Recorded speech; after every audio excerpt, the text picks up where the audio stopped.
Hello everyone, I'm Ellen McCloskey and this is my Module 12 case study. Section 1, Summarize and Establish. Briardale Elementary School employs a principal, Carl Santos, who is well versed in school budgeting and management. This particular elementary school is in a diverse community, which has 600 students, and hosts many community events. There's low turnover and resignations within the district. The district has a basic skills curriculum that focuses on student performance, and the superintendent writes this item into the budget. There's been some confusion centered around the funding for the curriculum, which has led to foundations that are ran by parents. These foundations raise money and then give it to the building principals for curriculum, which is how art, music, and foreign language have been funded in the past. These decisions are data-formed and equitable. A new parent, Mr. Barely, was elected to run the foundation and wanted to raise enough money to offer additional curriculum. Mr. Santos and Mr. Barely met for Mr. Santos to explain his role as the foundation leader. Mr. Barely, with the support of the foundation, held a raffle for cash fundraiser. The sheriff showed up to the event and asked Mr. Barely to go down to the station with him, and he was convicted of a misdemeanor and was put on probation. This issue wound up on the front page of the newspaper and left the town and the school feeling embarrassed. Section 2, Legal or Ethical Issues. There are various legal and/or ethical issues stemming from this situation. For example, this situation has harmed Mr. Santos, Mr. Barely, the community, and the school, and has really kind of damaged the relationship between all of them. And this action does contravene an existing law. It was an unauthorized cash raffle, and it's considered to be gambling. There was no breach of contract, and the actions were not thought to be discriminatory, and they do not constitute harassment. Synthesize. Mr. Barely, a newly elected foundation president, with the support of the foundation, unknowingly held an unauthorized cash raffle, and was charged with a misdemeanor and was placed on probation, creating an embarrassing mess for the school and town. Synthesize the facts. It's important to look at what is unknown within a case in order to determine what the best course of action is. So what's unknown in terms of people is the superintendent is not mentioned hardly at all, other than writing things into the budget. The foundation members really aren't mentioned outside of the foundation president, Mr. Barely.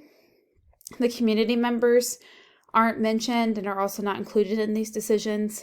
And truly, just the demographic makeup of the school and the community is not really mentioned. The unknown facts with the place, it's unknown what the past relationship with the community has been like outside of being able to use the school for town center events. And really, it's unclear what the foundation's role has been in the past and what that relationship with the school and the community has been with the foundation. In terms of the program, it's unclear if the teachers even like the curriculum or the technology that these funds are raised for. It's unclear if the foundation and the teachers have a good working relationship. And it's unclear what the board policies are or if there are any centered around cash raffle. Review and prioritize. In order to make a sound decision, it's imperative to review and prioritize the existing information. This situation could be damaging to stakeholders throughout the community, just kind of depending on who all supported this and who agreed and who allowed the president to put on this cash raffle. And it can lead to a lot of mistrust, and it can lead to people not being as willing to donate to future events. The community, the school, the foundation, and the school leaders have an important stake in the outcome and are highly concerned with creating plans that support school improvement and student development. And without this money, they're not able to develop those plans and get the students the curriculum and the technology that they need in order to be successful. All stakeholders were not consulted prior to the decision being made to hold the raffle, because it seems like the situation was never brought back to the principal. It was not brought to the superintendent. There were never any large meetings over what can and cannot be done. There's a whole lot of information to learn in this case, so it's unclear who was informed, what the board policies on raffles are, and was the foundation informed of these policies, and was that foundation president informed of those policies before proceeding with this raffle. There needs to be information identified prior to making a decision.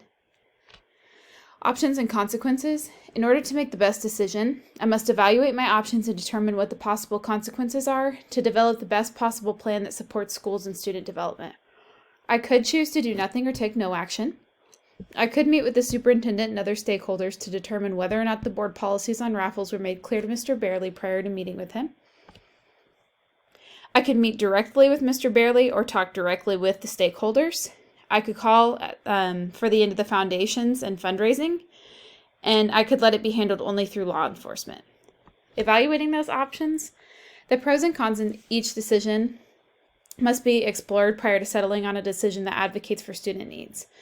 The first decision, or these decisions could damage community, school, and foundation relations. The second decision does not fix the potential issues within the community. It does not fully inform all decision makers. It does not promote student and adult well-being, and it does not fix the community, school, or foundation relation issues. Choosing the best option. Choosing the best option for all involved means taking all stakeholders into consideration and advocating for data-informed and equitable plans. I would choose to implement the decision of meeting with the superintendent and other stakeholders to determine whether or not the board policies on raffles were made clear to Mr. Barely prior to meeting with him. This decision offers the most care and attention to the concerns of every stakeholder that needs to be involved. It allows for all stakeholders to be informed. It weighs on all creative options. And I would use the following legal fundraising resources that are linked there, and then the Venn diagram on fundraising on the following page. Implementing the decision. In order to implement the chosen decision, there should be a clear plan of action that supports school improvement and student development.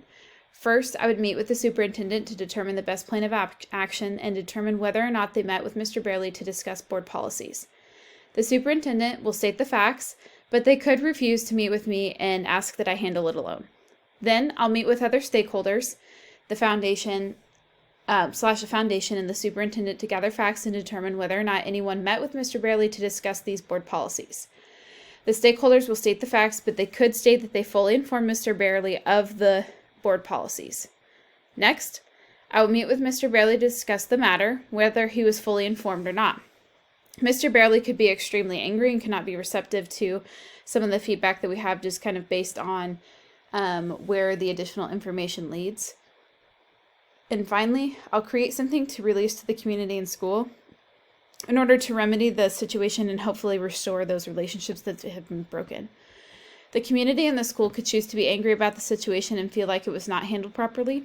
If this plan does not work, then I will return to the superintendent to determine the next best course of action.